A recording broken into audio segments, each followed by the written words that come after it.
राधाश्याम मिश्र लोकं को कंदाउछि मेरा मुंडली टाटा कारखाना ए कारखाना को भूषण ठारू टाटा नेबा पर ठारू लोकं को विपद मुह को ठेली देछि।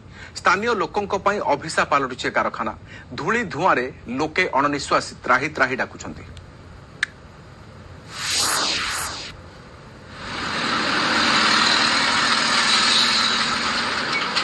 अनुगुल जिला मेरा मंडली रे थिबा टाटा स्टील कारखाना स्थानीय लोकं को पई अभिशाप पालटिछि।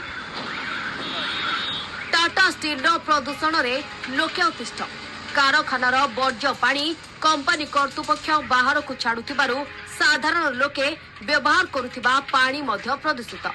कारखानार पारिपार्श्विक गाँव पोखरी रे कला आस्तरण पड़ुछि। लोके याकु व्यवहार करिबारु दुरारोग्य रे आक्रांत हेउछन्ति।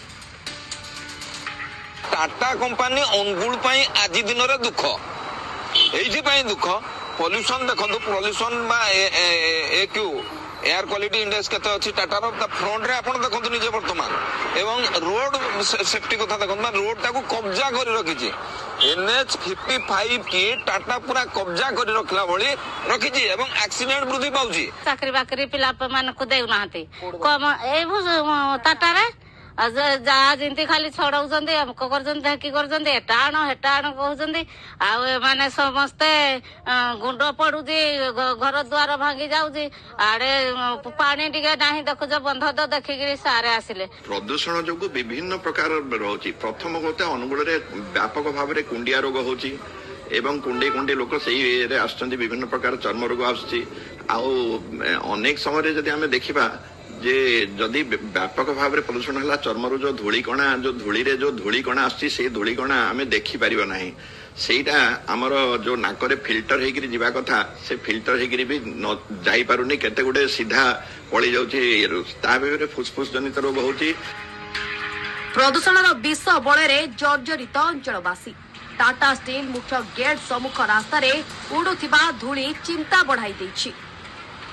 कारखानार पाउंश एते मात्रा रे धूली उडुछि जे रास्ता रे यातायात करबा कष्टकर।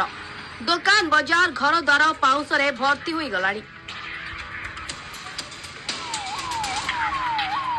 रास्ता कड़े खोला जाइथिबा गर्त मास मास धरी पोता जाउ नथिबारु यातायात रे घोर असुविधा होछि।